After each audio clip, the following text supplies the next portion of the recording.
Welcome to The Latter-day Lens, your home for faith-promoting, unscripted discussion of current events. If you'd like to contact us, you can send us a text message through the link in the show notes. You could also email us, latterdaylens@gmail.com. If you want to know more about the show, please visit our website, latterdaylens.com. Welcome to The Latter-day Lens. It's a very, very special day today because it is episode 150.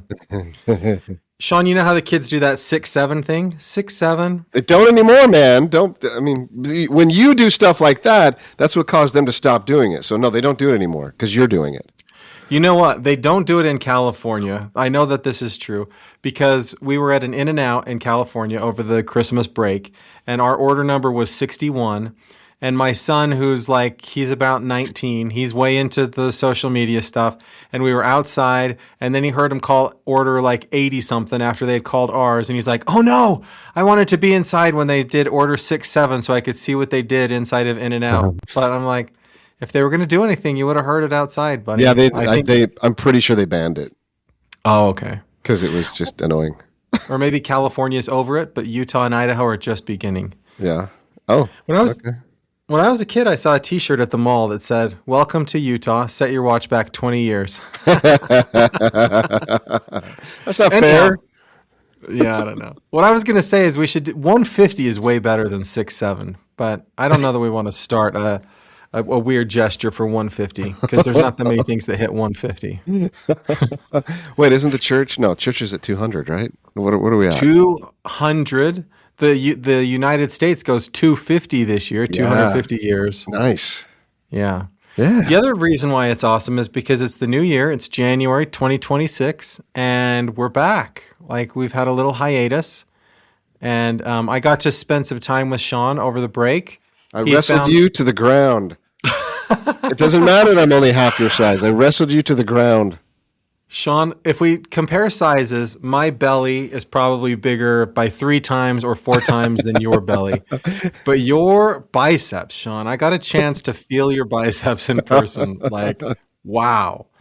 If you ever meet Shawn in person, he's going to look short. He's going to look super condensed. The word is condensed, Matt. Be politically correct. I don't know if that's the politically correct word, but it's the accurate word. You see Shawn and he doesn't seem imposing. I seem very imposing. But like Shawn said, he can take me down, no problem. I was just trying to not pass gas as he threw me to the ground. Well, I did it intentionally in front of your children, thinking you would step up and not, just roll over and take it. But you did. You took it. I took it. I could not physically resist the strength of Shawn's body. And then I felt his arms and I was like, oh my goodness, this is why Shawn is an imposing character. Yeah, that's right. Anyhow, imposing, yeah. Mm-hmm. That's what we did. Shawn took me to the USS Midway. There's fun stuff to do in San Diego. And we went to a Russian restaurant and we had borscht. And yes. Shawn ate salad. Who goes to a restaurant and eats salad? Shawn. Matt, what did you eat every single day for 2 years in our beloved Ukraine? Potatoes. You also ate beet salad. You also ate carrot salad. Only if somebody made it for me. At my house, I ate fried potatoes. I had a rotation. Potato, spaghetti, fried bread with barbecue seasoning. Barbecue salt. Yeah. Yep, you were a gourmet missionary. And Shawn has a longing for beet salad when you know what I miss about Russia? Beet salad. So come on, don't you? You had beet salad more than you had borscht. No, I did not eat beet salad. No, I don't like mayonnaise. I don't like beets. Borscht has some good stuff. You're a weirdo. Okay.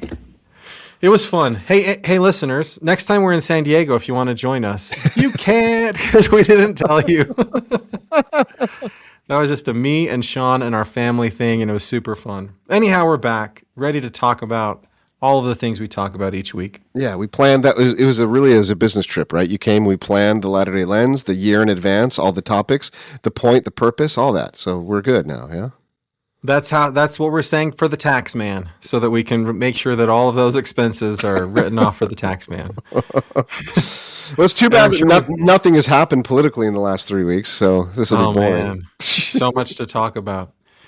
It's weird. Like if I'm not living my life, if I'm on a cruise ship, I don't even pay attention to what's happening in the world. I came home and I was like, no way. But anyhow, we'll talk about it all today. First up, we're going to get to the mailbag. This is a little bit old. Somebody said, I know I'm a couple of weeks behind, but circling back to the Constitution discussion, can't we believe something is divinely inspired and needs to be updated at the same time? That's one of the amazing things about our religion is that we believe in continuing revelation. Maybe we need some continuing revelation with the Constitution. It's a great thought, great point. I mean, my take on that's different. My take on that is that the Constitution, the Declaration of Independence, the founding documents that we believe to be inspired are aspirational documents. They're documents telling us what we hope to become someday. That are trying to lead us to and by the way, like the Articles of Confederation that came before the Constitution, I don't think that that's not divinely inspired. I think that that's also one of those aspirational sort of documents that kind of helped us get to where we need to be someday. So my take on it is, just like we believe that the restoration of the gospel continues, that it didn't just happen in 1820 and it was done, but we get continuing revelation like the listener said. I think it's the same thing with our nation. I think that our nation was divinely appointed, and we're trying to become the nation God always wanted us to be. Okay, I don't know if this disagrees with you or piles on, but there's lots of statements in Scripture that say that the Scriptures that we have contain the fullness of the gospel of Jesus Christ. And when there's a fullness, which means, which I interpret as everything that we need for salvation and exaltation, the continuing revelation is less about salvation and exaltation. We're not receiving continual revelation for those things, right? It's policies, it's ways to manage the kingdom on the earth, it's the ways to prepare for the Lord to come. But the most important parts, which are salvation and exaltation, the fullness, I think, is contained therein. So I'm not sure. So I don't know if we apply that to Constitution, but it does feel like it's a document that was inspired with principles. And I like, okay, aspirational principles, sure. But do the principles change? Do we need to add principles? I don't know that we do. And like the listener talked about, like the word of wisdom. There could be additional revelation for the word of wisdom. But the principles that govern the word of wisdom, or that govern salvation and repentance and all that, I don't know. I don't know that the Lord is going to tell us you should only drink this much caffeinated Coca-Cola or this much Diet Coke. I don't think he's going to say that. Right? He gives us principles. Yeah, I think we think the same thing on this. Okay. The Declaration of Independence, we believe that all men are created equal and endowed by their Creator with inalienable rights. It's such foundational doctrine. It's just truth. But at the same time, it wasn't true at all, right? At the time, right? They weren't applying. It's true. That's right. That's why you say it's aspirational, right? Okay, I get your point. It's not going to change. You don't think it needs to be changed. It just needs to be applied better. Yeah, we're still trying to get there. Oh, I like it. We still don't have a country in which all men are treated equally. And we still don't have a country in which all men have inalienable rights of life, liberty, and the pursuit of happiness, right? So nice. We're trying to get there. Okay, I love that. That's good. Perfect. And I think the same with the church. Like, right? Early in the church, when God reveals, let's say, the 3 degrees of glory, they all understand it one way. But as the church grows and more people come in and you see different cultures and different situations, then people can think about that doctrine differently than the original people who heard that doctrine. So I don't think it's helpful for us to go back and say, now what did so-and-so think the first time they read that revelation? I mean, it's not like it's not instructive in any way, but we shouldn't use that to guide where we think about it today, right? Because I can read the revelation myself and receive guidance and inspiration about what it means. Amen. Preach it. That's good. Okay. I think that's what our listener was saying too, right? Let's say all three of us agree. Great. Okay. Now, first up in the Thought Provoker is President Holland. Sean loves President Holland. When Elder Holland was called to be in the Quorum of the 12 Apostles in 1994, maybe like 6 months before we got our mission call. Yeah. And when I was in the MTC, all I heard was Sean talking about Elder Holland. I was like, whatever. He's just one of those 12 old dudes. But then he came to our mission in November of 1995. And so I first want, Sean, you to go ahead and tell us I want the listener to be prepared for what you might say, because Shawn had a particular affinity for Elder Holland, probably from the moment he was called to be in the Quorum of the 12. I mean, I studied his talks and stuff, and I just loved his preaching style. And then he gets into the MTC, and the first thing he does is in that whole big group of missionaries, he says, look, I'm about to give you a message, but only if you all raise your hand and promise that you will not tell your mothers what I'm about to tell you. And I was like, what? You can't do that? What are you talking about? And he's like, I'm serious. Raise your hands and make sure promise me you won't tell your moms what I'm about to tell you. So we all reluctantly raised our hands, and his message was so just me. It was just... He says, look, you got to go out there and work so hard that you will be brought home on a stretcher. And that must have impacted you too, Matt, because guess what? You worked so hard that we had to bring you home on a symbolic stretcher. I had holes in my shoes, holes in the bottom of my shoes for the last 6 months of my mission. He said in that talk, Matt, skip meals, don't sleep, work so hard seeking for the souls of God, the children of God, to bring them to Christ, that you're 110 pounds when you come home. And I loved that message, man. I was like, yes. Yeah. I remember that same talk. He was talking about people who run marathons and they push themselves so hard that at the end of the marathon, they're like lay on the ground and throw up and something like that. And he's like, do that. Don't you think missionary work is more important than a marathon? Oh, I love him, man. I love him. Yeah. It was good. So great. And then our mission was a small mission at the time. I think there were maybe 100, maybe 150 missionaries. We all gathered in a library room. So we had a very intimate gathering with Elder Holland. He shared the most powerful testimony of Jesus Christ I've ever heard in my life. So impactful. Yeah. Elder Holland was a great man. I'll give you just one quick story. So when he was there, he also the next couple of days he invited all the members to come and meet at the Bieli Lebed, right? We rented out this big, whatever it was, concert hall. It was a mall. Oh, yeah, that's right. A concert hall. Yeah. And all the members from all the other areas were bussed in, and we were going to talk. Well, that day I remember, it was this beautiful snowy day, and we were out just inviting people to come see an apostle of God, a prophet of God. And there's this kid, like off the corner of my eye, waiting for me as I was talking to someone. I was like, oh, great. Matt, what is it usually if some dude is like menacingly like waiting over you? It's usually what? Going to throw firecrackers at my feet? I never had that. To me, it was either a drunk guy ready to come and take a swing, or it was the mafia or a corrupt cop. Oh, yeah. So I was a little nervous. The dude comes up, and his face was just busted up, and his hands were all busted up. And he goes, you guys are the missionaries of Christ, right? Yes, we are. Well, you guys need to save me. Like, I'm dead meat. Like, my mom sent me here. You need to save me. I'm like, oh, great. Well, why don't you come here tonight? We gave him a flyer to Elder Holland. We're like, this kid's not coming back. This kid's messed up. So we get off the bus to go, and we see him and this lady standing at the front. And this lady must have been his mom, and she's crying and says, you got to save my son. We're like, oh, they came? All right, well, come on in.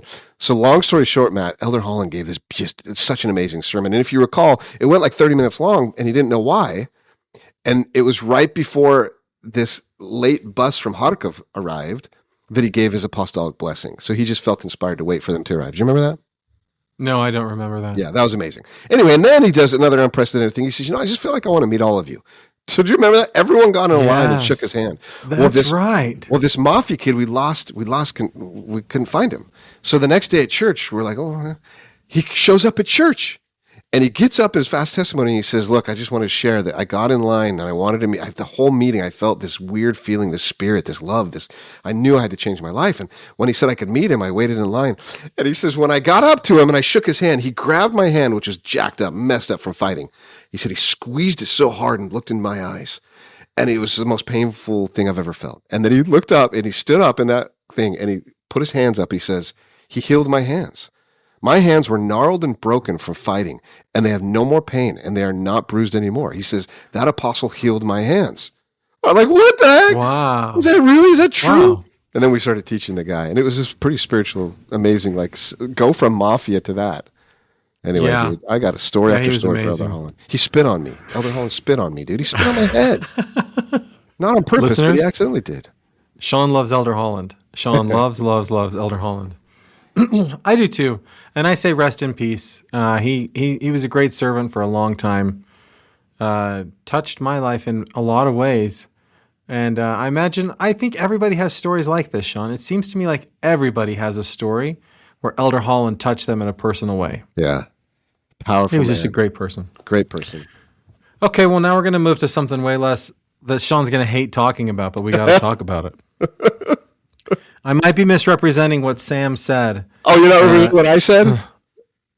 I mean, never I think said that's this. Okay, go ahead. I might be misrepresenting what Sam and Sean said, but as I recall, Sam said this. I didn't. Oh, okay. Okay, So Sam said this. we can not call Sean. him out because he's not present. Yeah, he's not here. Take that, Sam. Yeah. Okay, so Sam insisted that Trump was not going to use the military to police the world. Well, it turns out Trump decided to kidnap, arrest, take over Venezuela, right? Capture the president of Venezuela. And on Friday, he said that the U.S. was going to run Venezuela for a while, but there's an interim president in Venezuela now.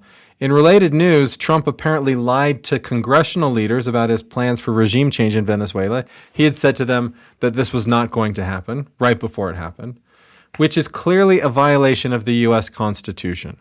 So even if you love Trump, even if you love what he did, please, please, please acknowledge that what he did violated the U.S. Constitution. Because very clearly in Article 1 of the Constitution, it says that war powers are given to Congress. So there's nowhere in there that allows a president to invade a country without congressional approval. But isn't there, So, the spin... the question is... Oh, yeah, we'll get to the question first. Go ahead. Yeah, the question is, which lie is worse, Sean? The lie to the American voters that Sam apparently believed, that he wasn't going to police the world and get involved in foreign countries, or the lie to Congress about what he's going to do in Venezuela? Before I try and answer that, I found this clip of Donald Trump before when he was running, and I wrote it down verbatim. He says, "We don't seek war. We don't seek nation building. We don't seek regime change. We are not the world's policemen." That's what he said. Okay, there you go. There's the lie that Sam believed. Amazing, dude. It's amazing. But the spin they're putting on it is this isn't war. We didn't declare war on anyone. No, listen. Okay. The Biden administration even put out warrants for Maduro's arrest, even under their administration. They even said $50 million reward for any information that would lead to the arrest of Maduro. So the United States has viewed him as a criminal and an unlawful president since the Biden administration. So the spin, which unfortunately or fortunately, I don't know, has set up the Trump administration to be like, yeah, we didn't declare war. This was a man. We have a warrant out for his arrest. We arrested him. That's all we did. Okay. Did you know that Iran has a warrant out for Donald Trump's arrest? Come get him. He's been convicted. Okay, what happens if Iran decides to come into the United States and not kidnap, but arrest Donald Trump and take him back to Iran? Well, we're going to retaliate, but... Would that be an act of war, Sean? Oh, I'm not arguing. I'm saying their spin. The spin that they're putting on it, this is not an act of war. There's no war. We haven't declared war. Mm-hmm. They just are arresting. All of this violates the... So I don't... Just for historical context... When George Washington was the president of the United States, Great Britain and France were at war with each other, and George Washington wanted to put out a statement, a declaration that said the United States will remain neutral in the conflict between Great Britain and France. And Congress said, this is unconstitutional. You cannot do that without congressional authorization. Because the president, if you read Article 2, is only the commander-in-chief when called into active service by Congress. So the president doesn't have any foreign policy powers unless Congress has delegated those powers to the president. And this is why also when James Madison was president of the United States, the War of 1812 happened. Because James Madison as president said, I need some foreign policy powers, so please Congress declare war on Great Britain so that I can have the power to act in this capacity. And so we declared war on Great Britain in 1812 so that James Madison could function as he thought a president ought to be able to function at that time. So anyhow, the history of it and the document itself says Trump has no legal authority, constitutional authority, to do what he did, whether or not he wants to call it an act of war. You can't take foreign leaders from other countries and bring them to U.S. prisons without the authorization of Congress. So and you how certainly do you can't lie to them about it. Do you know if in '88 when Noriega was basically taken, like he was the leader of Panama, and we went in and we took him and brought him to America and put him in prison? Was that approved by an act of Congress? So the Congress passed a law called the War Powers Act or the War Powers Resolution that allows a president to take some actions, some military actions, without Congress declaring war. but there are very strict provisions of that act, one of which is that Congress is notified in advance of the action. Did they do that, you think, with Noriega? They did do that with Noriega. Yeah. Ronald Reagan didn't do that in Iran-Contra when he was selling. Presidents in the 80s, presidents have violated it in the past, but this is definitely never in the past has the president lied to Congress just before they took some kind of action. Like when Obama went after Osama bin Laden, all the congressional leaders were informed about that, even though it was highly sensitive. Well, look, we know that this president of ours is, like Ben Shapiro calls him, a mud monster, right? Like, he is made of mud, so no matter how much mud we throw at him, it doesn't matter. He just grows stronger, right? We know that, he blatantly, when people were asking him, right, like, what's the right answer if the press is asking the president of the United States, hey, tell us why you just went in and took this president of Venezuela, right? The right answer is, well, because of democracy. He was a dictator, and we needed to free the people. But you know what Donald Trump's answer has been? We got to get the oil. The oil is the most important thing. Like, he is blatantly. Like, there's no hiding his ridiculous intentions, right? And so I think with his age and with his personality, he's just going to keep doing what he wants to do. And I saw a quote from him this morning that said, if the midterms we lose, the Republicans lose Congress, he says, I'll get impeached. I will get impeached, which is fascinating that he knows or thinks that that's going to happen based on his actions. But I mean, won't there be some legal process to see if what he's done is right or wrong? Trump wants to get impeached because it emboldens his base, who thinks he hasn't done anything wrong. Oh, okay. And he thinks that boosts his popularity. What a Honestly, do you know what? I actually don't think that Congress is going to waste their time impeaching Trump anymore, because it's too hard to convict.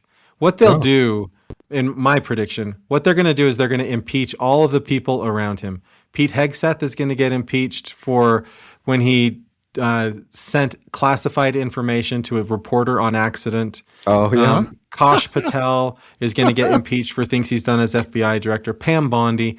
They're just going to get all of the people around Trump who are enabling him. They're going to impeach all of those people. That's what they're going to do. Because that's low-hanging fruit. Nobody in Congress really loves them. Nobody's very loyal to them. And so it's easy to impeach all those people. And so then once people start seeing, oh, I can't get anything by staying loyal to Trump, then there's nobody left that'll be loyal to him, and then he loses his power. So that's I like it when you throw out do. Bold predictions. I guess we'll have to wait and see. That'll be interesting. I'm sorry I totally dodged the question about which lie was bigger. It's almost like at this point, who cares? You just expect him to spin and to lie and to just do whatever it takes because he's just going to do what he's going to do. He's not even afraid of it anymore. Literally, blatantly is saying, yeah, we went in there because we need to control the oil. What president before him whose intentions were to control the oil would have blatantly just said that? None of them, right? It's for democracy. It's for freedom. At least he's honest, right? At least we know what we're getting with him. There you go. Well, you know why in the past presidents wouldn't have been so honest? Because they would have been afraid that somebody would have said, let's uphold the Constitution. Or somebody would have said, let's hold people accountable for violations of the law. And he's emboldened because the courts aren't pushing back on him at all, and Congress isn't pushing back on him at all. So yeah, I would be emboldened too. Is this the other? Here's another tangent. Sorry, but how is this like America First policy? Right? I've heard a lot of people going, "Well, there you go. He's completely hypocritical because this is not America First, right? His whole we don't intervene. Don't you think, Matt, that the real reason, now if you step back just objectively as a historian and look back and go, okay, why did they do this and was it good for America? What would you say? Not did they lie to Congress, not did he do all these, but was it good for America to weaken China and Russia's influence in Venezuela and to stop the drug trafficking and to remove a dictator who wasn't elected? So it's a long answer. My bad. Oh, yeah. What do you think? It's a long answer. Marco Rubio has been wanting to do this for at least 10 or 15 years. And so I think as Secretary of State, Marco Rubio has been pushing for this. He's also been pushing to support Ukraine. I think if Marco Rubio weren't there, Russia would have already done worse things in Ukraine than what's happened so far. So I think that the long game from Marco Rubio's perspective, because I can't think that Trump thinks in these kinds of terms. Marco Rubio says Venezuela props up Cuba financially. Yeah. And so you take down Cuba, but first you have to take down Venezuela. So I think that for Marco Rubio, this is all about democracy and freeing Latin America from Marxist or socialist dictators. Wow. I think for Trump, all Marco Rubio had to say to Trump was, gas prices are still high. You promised they would come down. Venezuela has a lot of oil. If you get that oil on the market, gas prices come down. And Trump was sold. Wow. Crazy. I think that's all it is for Trump. Amazing. Okay. Yeah.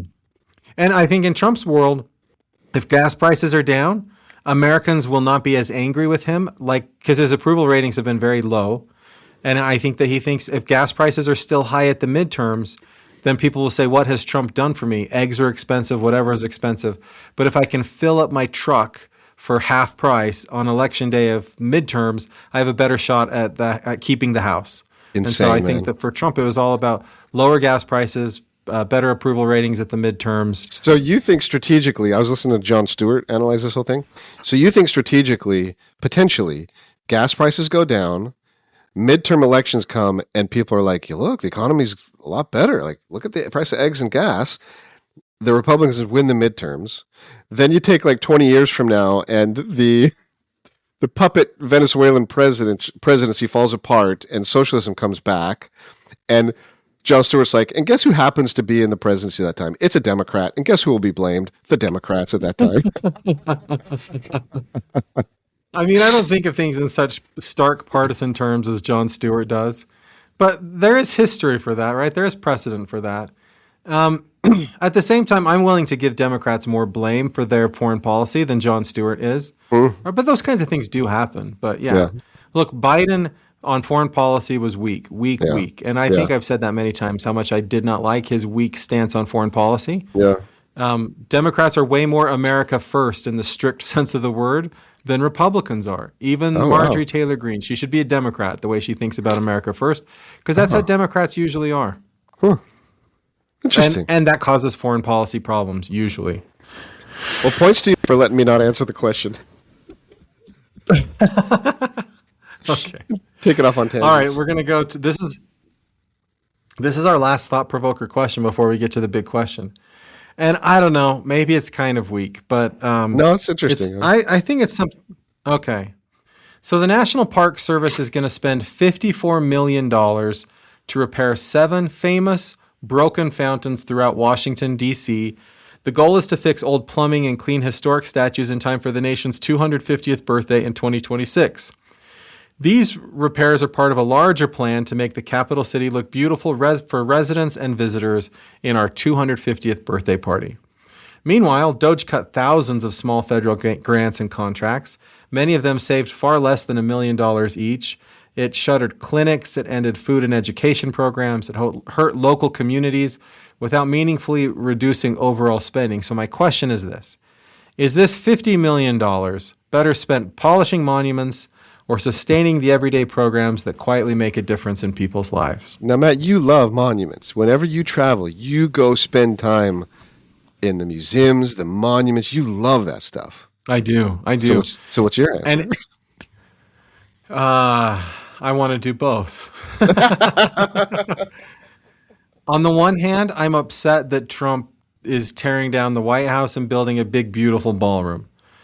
Because we're not invited to the ballroom, right? So, but I also love when I go to Washington, D.C., and I see the monuments to the people. And I think Trump knows this as well as anybody.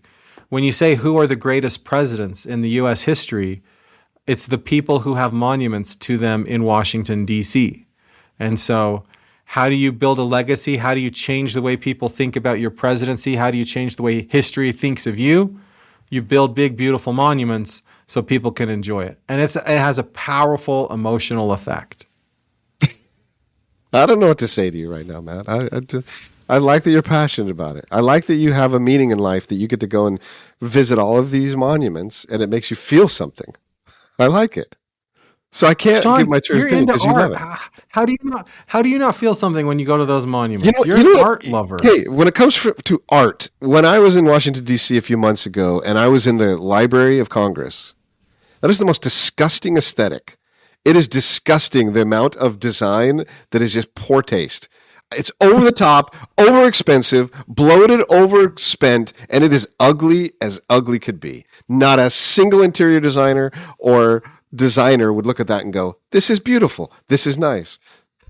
So my answer, Matt, would be get government out of both of those things, right? Let the religion, who does a great job at helping the poor, help the poor. Let a private, like, I don't know if private, the free market is going to put up monuments to presidents and stuff, but do we need them? Do we need fountains? It is so funny to me. It is so funny to me that your answer is don't do either of them. And my answer is do both of them. There you go.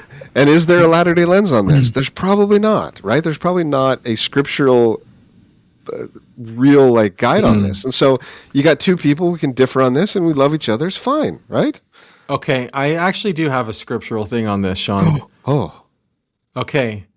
Captain Moroni needed to rally the troops in defense of liberty and all of those things. And so what did he do? He created a banner that he waved around. He had people hang that banner, the title of liberty, near their homes. It was on the city walls.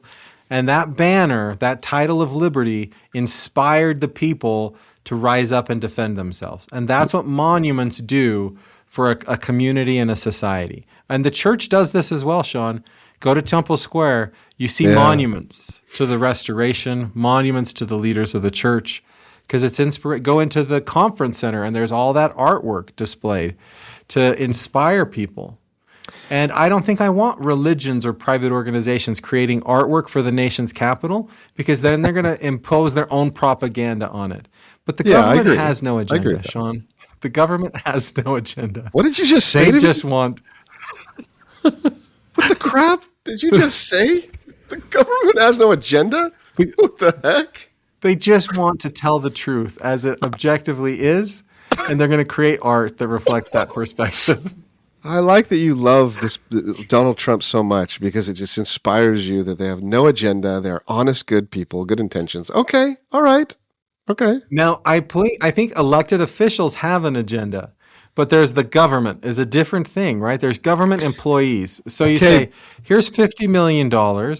This government agency is going to create artwork to inspire the nation. And they're just going to hire the best artists, regardless of their agenda. And just, no, you don't think this is true? I mean, proven time and time again that, again, when you spend other people's money on other people, like the government does, you're extremely wasteful with that money. And so, sure, if the government hires an artist to do it, they spend $52 million to hire that artist. Whereas the private market could have got that done for $20,000 in a competitive marketplace that would have been much better. It's just a huge waste, man. Like you privatize. Okay, how about this? We'll compromise. Privatize one of those, either the monuments or the taking care of the poor.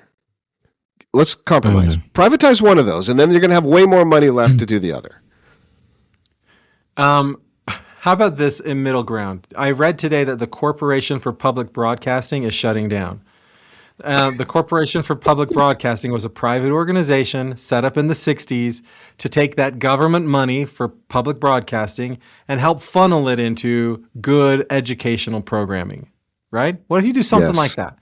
The government's going to give the money to a private organization like the Corporation for Public Broadcasting. Yeah, I got an and easy their answer. job is to think of the public good. Because I feel like... I have an easy answer to that. Okay. If that organization was producing good content, good enough content for what the people, then it could survive without the government subsidies. No. And then it fails completely because it can't. That's let's say it together. On the count of 3, 2, 1... The Milton invisible Friedman. hand. Oh. Right? Sean, Mr. Rogers was never profitable, right? I don't know. But Mr. Rogers was good for no, it was all funded by Corporation for Public Broadcasting. Sesame Street, Electric Company, the Polka Dot Door, These things would not have survived on the Disney Channel or Nickelodeon because they don't get the clicks, they don't get the views, And but we they're would be so good for developing we character. we would be fine without them. How could you say that? Fred Rogers is crying right now. He's up in heaven with Elder Holland, trying to figure out like what happened to Shawn. Why does he love you and hate me so much? What I'm saying is, if it's truly valuable, then it could exist without all these free handouts and government subsidies. If it's truly valuable, like there are things that exist today that have a better and bigger impact on people's well-beings than Mr. Rogers and Sesame Street, because they create a value that are actually good for people, and they're willing to engage in it. Bluey, is that what you're thinking of? Dora the Explorer? So, Shawn, are you familiar with Stone Mountain? If I say Stone Mountain, No. do you know what that is? Okay. I don't. In Georgia, just outside of Atlanta, maybe about an hour north of Atlanta, there's a big rock that sticks up out of the ground, and it's got a sheer side that's a cliff. And a lot of people like to go camping there because it's close to the city, but it's outside the city. And on this cliff, it's called Stone Mountain, somebody painted an enormous mural in honor of Confederate generals and Confederate soldiers. And it's huge, and it's there. And it was not funded by the public. It was funded by private individuals who were upset about losing the Civil War, and they wanted to create a monument to their heroes who lost in the Civil War. And so today, there are a lot of people who disagree with that position on the Civil War, who have a hard time going to Stone Mountain because it's this big like advertisement for a perspective that they hated. Is it public or private? It's public land, but it was privately paid for to paint that painting, right? So the government said, we're going to allow you to paint this, but we're not going to pay for it. And so if the government had painted it, you could come back today and say, no, we're getting rid of that, right? But you can't because the government didn't pay to paint it. And so anyhow, that to me is the challenge when you have private people producing public art. And there's a lot of these situations in the South where after the Civil War, Southerners got tired of the narrative they were being told. And so they said, we're going to put up monuments to Confederate generals. We're going to put up monuments to these Civil War heroes so that we can tell a different story. But Matt, if you look at all the private businesses and walls and billboards, there's probably a lot of Confederate stuff anyway, right? So take away any Confederate art on public lands, and you probably have it all, right? You can't change. I mean, you can, I guess. No, that's right. It'll still be there, but it won't be in, when I go camping, it won't be there for me to have to stare at it. Who cares? I love it. Shawn doesn't go camping. Shawn doesn't care. I don't go camping, so I don't care. I don't need, I mean. No, it's fine. How the government spends its money, and then you give two examples that are, I think one is a more important one than the other, but I'm glad you feel passionate about it. It's good to see and hear other sides. It is. It's interesting to me. I think it's a huge waste of money, and then I think the other is not effective. Yeah. It doesn't take care of the poor. They don't do a great job at it. And I've seen that religion does a much better job at it. So at the end, Shawn gets the points, because even though I tried a Latter-day Lens perspective and I tried another perspective, Shawn's like, I don't care. I'm sticking to my perspective. And it's a valid point. It's a valid perspective. That's why I'm giving you points. I will definitely give you the points. Number one? No. Because number one? No, that's fine. Go. I want to hear why you're giving me points. Well, because you did bring in the Latter-day Lens, and you did bring up your point about Moroni, the title of liberty, and I mean, let's just say honestly, I'll say it in the words that you were willing to say. Government propaganda is very effective. Mm-hmm. No, okay. It really is. Okay.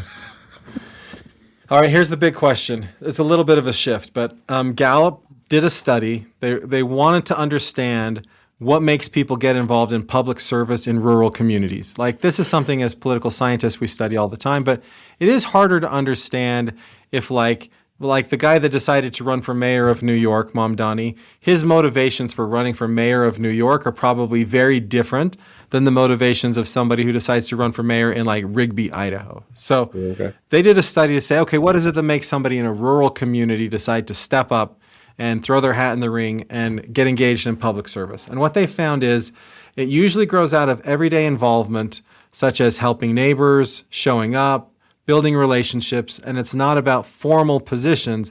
It's about the strong social connections, encouragement, and seeing other people take action that matters the most in getting a person to run for office. It's not the money, because mayors don't get paid that much. It's all about caring about your community and wanting to make a difference. Oftentimes what they need, because most people already care about their community, but what they need support, they need connection with other people, and most people just need an invitation that says, why don't you run for office? Or why don't you come join the school board? Or why don't you do this? Those are the things that unlock the potential that people already have to be great public servants. So my question is this. This is the big question. What role does religion play in fostering this kind of civic-minded leadership? Is there anything else you could think of that could create the same kind of connection or motivation or opportunities for public service than religion? Or is religion the best way to do this? So you're saying that in rural communities, it's an altruistic motive to get involved in politics Public or service. Public service. And the question, being on a school board. And the question is, that's the right motive. What are the best ways? What role does religion play, or should it play a role in pushing Mamdani, for example, to have that right motive as opposed to, whatever his motive is? Yeah, is there, as I look around, and again, it's probably because I'm a political scientist, as I look around, I say, what is it the people who aren't in favor of religion, what is it that they say is the key to getting people involved, to getting them doing something, to getting them to be a part of their community and make a difference? And they have all these different answers, but I think to me the answer is religion. But I wonder, do you think there's anything other than religion, or is it really religion is the best way to do that? And the reason you think religion is the way is not because you've got political leaders, which, at least in our church, you don't have political leaders basically pushing. I mean, that's not true. They do say get involved, right? They do say be involved politically, locally, nationally, everywhere. So they do. Yeah. But your main point is, the point of religion is to make us become more like our Heavenly Father and to follow Jesus Christ. That makes us better people, and that's going to then give us a better ability to be more altruistic and more effective in our service. Is that the point? Well, I think there's a lot of aspects of religion. So one of them is I think that God wants us to be involved. God wants us to help other people. God wants us to be anxiously engaged in a good cause. And so for many, many people, anxiously in a good cause is public service, right? Maybe it's volunteering as a high school coach. Maybe it's volunteering for some community youth group. Maybe it's doing some kind of working in the city, as a voter, voter polls or something like that. So now you're gonna make me bring up Ayn Rand. Okay, you can bring up Ayn Rand, but I think that God wants us to be engaged in a good cause, and nothing is more important. So if we say the family is the fundamental unit of the church, then what's after family? Is it our ward family, or is it our community family? We really are supposed to be our brother's keeper. And in a lot of ways, the way that you're your brother's keeper is getting involved in your community. And religion is what kind of makes people want to be involved in their community. But I think, I don't know if I agree with Ayn Rand, but here's her premise, and I think there's truth to this. Anyone who says, my motive to get involved in public service, to be a volunteer, to be a coach, or to be on the school board is altruistic. Her point is that's trash, because man's nature is self-interest. There is some self-interest in that person wanting to be on the board. I've seen it. Oh, yes, way. I've seen it a million times. My friends who run for school board are doing it for, I'm sorry, Matt, they're doing it for recognition, status. They're doing it to further their careers. I'm not saying that's not altruistic. I'm not saying that that some people are not selfish. Clearly, there are selfish interests why people run for office. By the way, she doesn't say selfish. She says self-interested. Okay. Not always is it selfish. It's self-interested. So the coach who volunteers probably has a kid on that team, and they want that kid to have the best chance, so he volunteers. That's self-interest. That's not selfish. When I go to vote, Shawn, there are these 3 older women from my ward that are always sitting there with the election book open, and I have to show them my ID, and then I sign the book. They're not getting paid anything for that. They've been doing that for 20 years. Okay. Not that's a for good example. self-interested motives. Okay, that's a good example. Librarians. There's I mean, plenty you of could people that argue- volunteer at the libraries. You could argue that it is self-interest because they're sitting there and going, I'm doing something good for my community. It makes me feel like I'm a part of something. Are they a part of something? Are they really helping people? I don't know. Well, then if you're gonna take that kind of a view, then everything in religion is also self-interested, right? Okay, Because good why point. do I teach Good point. primary? Good point. Yeah. Good point. Yeah, I think that this is somewhere where Ayn Rand is not accurately portraying. Of course, but some hang people on. have self-interested motives. We had this debate on our mission too. Is it wrong to seek after your self-interest? It's not, right? The scriptures teach us that we should seek diligently for righteousness and for salvation. It is not wrong to seek after self-interest. Plus, if Matt, if you seek after self-interest, your self-interest of God and salvation and joy and happiness, that naturally will affect your wife, your kids, your community.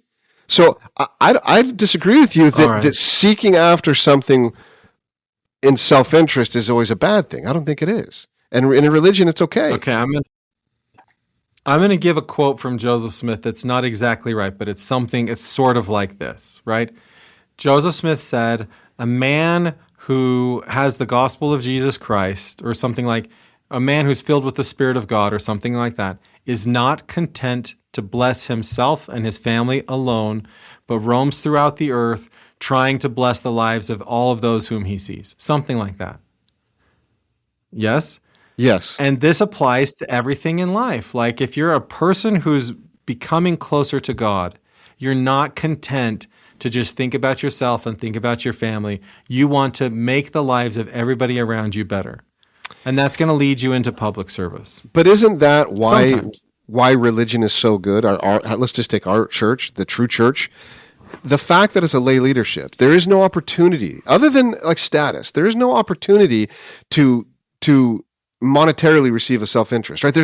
It really does a good job at making everyone go, okay, I've got a calling, or I want to do something in the church. What are my motives? I guess it really is probably out of faith and altruism and self-interest in helping other people.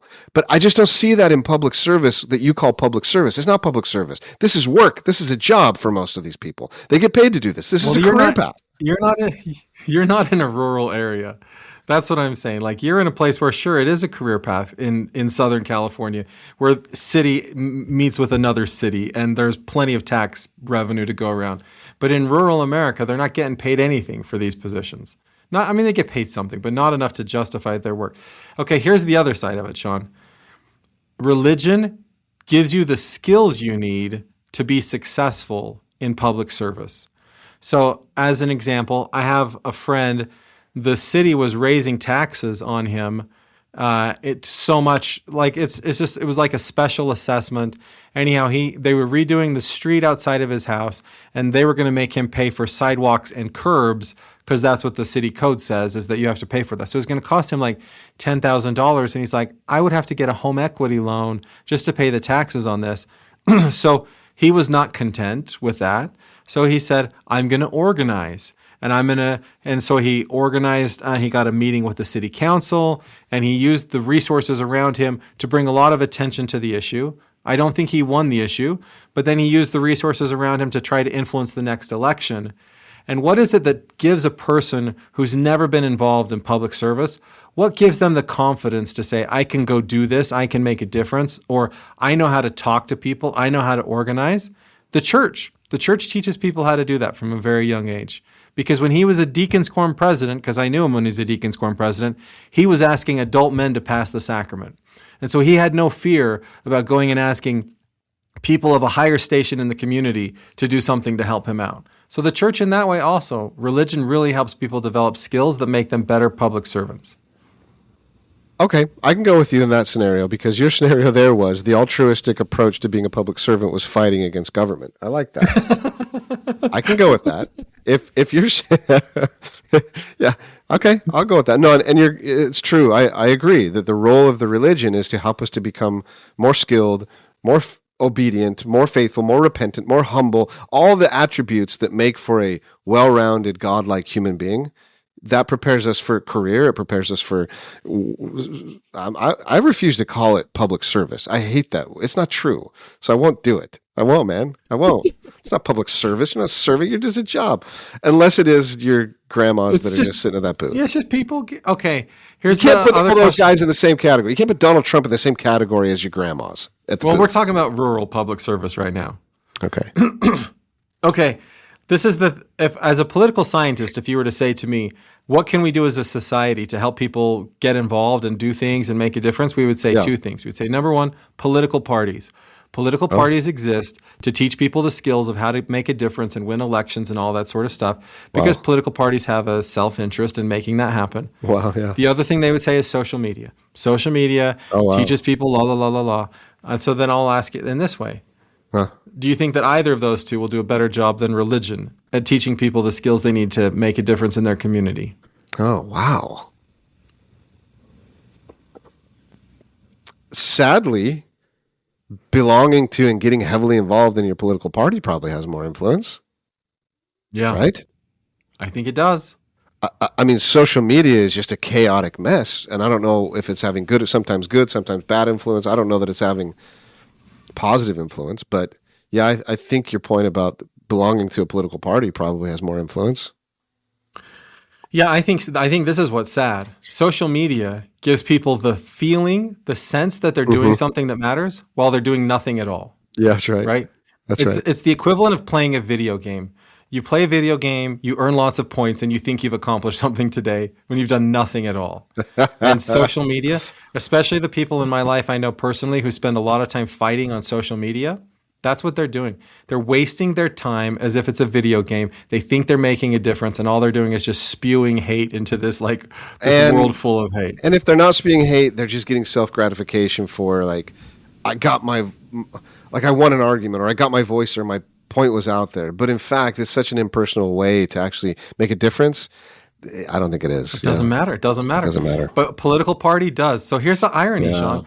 People hate political parties. They say, get those stupid organizations out of our world. We hate them. People hate religion. They say, get those stupid things out of our world. We hate them. They love social media. So there's this weird thing where people love to do the thing that doesn't make any difference at all. And the thing that would make a huge difference, people are like, we hate that. So then sounds like your solution is be religious, be an active, faithful member of your religion, and also join a political party. Yeah, if you want to make a difference. And that makes for a good public servant. I mean, we can disagree about whether they're public servants, but I think my personal opinion, every single person in public service could make more money doing the same thing in the private sector. They choose public service because they care about the community. There is a status and an influence. Come on, man. My friends who are on the water district board don't do it because they love water and they want water to be better for our community. They do it for the connections. They literally 100% do it for business. The connections they make, the influence they have, it's all self-interested. And I don't judge it. It's fine. But don't you dare call it public service. Shawn, if you were to do your exact same job for your local community, you would not charge them, you could not charge them the same amount that you charge private organizations. But you missed my point. My point was I would never do that. No one whose motive is to make money decides to, but if I were listen, I've considered this, I'll be on that water board because I know that the ex-mayor of San Marcos is on that water board. I know that this huge business owners on that water board. They will bring business to me. It's a self-interested relationship. No one's going on there and going, let's clean up the water. None of it. I have something unique to serve with in that I can make the water better in our community. No, it's influence. They want to go profit, and it's okay. There's nothing wrong with that. I agree with you that many, many people who choose to do that have self-interested motives. But what I'm saying to you is what the founders intended was for it to not be that way.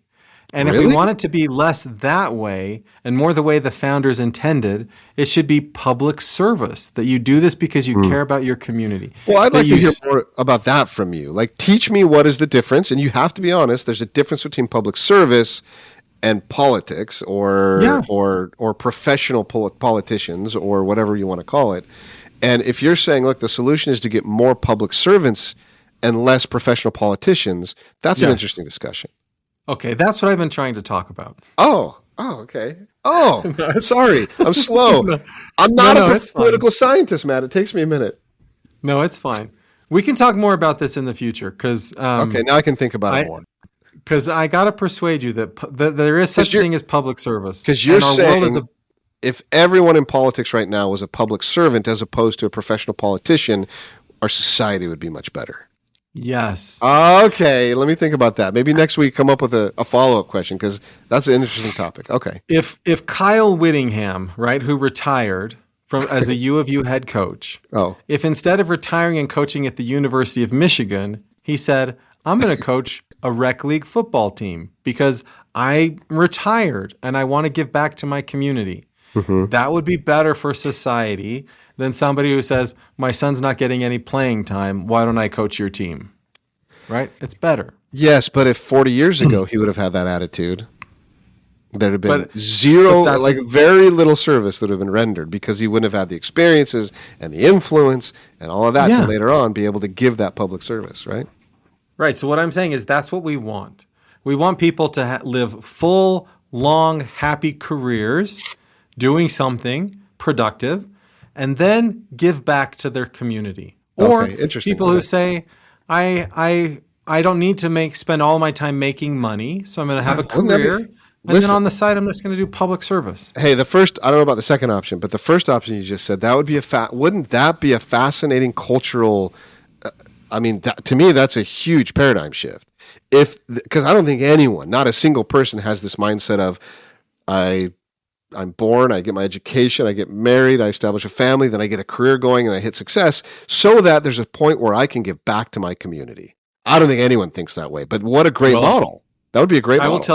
I'll tell you two people who think that way. Bob Bennett, former senator from Utah. He's the one that described that model to me. Mitt Romney, child of two different governors, thought that way. And all the Utahns are getting mad at you right now, but I'm with you there. Well, they might not like public servants. But what did Mitt Romney personally gain from any of his time as governor of Massachusetts, as senator from Utah, as Republican presidential? He already had everything. And he wasn't like Trump, where he tried to make money for himself along the way. Same with Senator Bennett, same thing. John Curtis from Utah, another one. He's already had his career. He's happy to just serve his country as senator from the state of Utah. Not to say that none of them have a self-interested motive, but the idea of public service is something we need to get back to in our country. That's a great message, Matt. Points to you. I'll think about that a lot. No, really, I will. I'll think about that a ton. Not be such a skeptic and a negative. So well done. You beat it. You beat me. You won. I like that. Yes. I'm going to think a lot about that. Okay. Well, hey, everybody. Thanks for joining us this week. Join us again next week. Join us next week for another exciting episode of The Latter-day Lens. In the meantime, subscribe, give us a like, or visit our website, latterdaylens.com, where you can see our archives and other episodes. You can comment on the show at thelatterdayLens@gmail.com, all one word. We'd love to hear from you. Thank you for making us one of the most listened to podcasts. We love our listeners.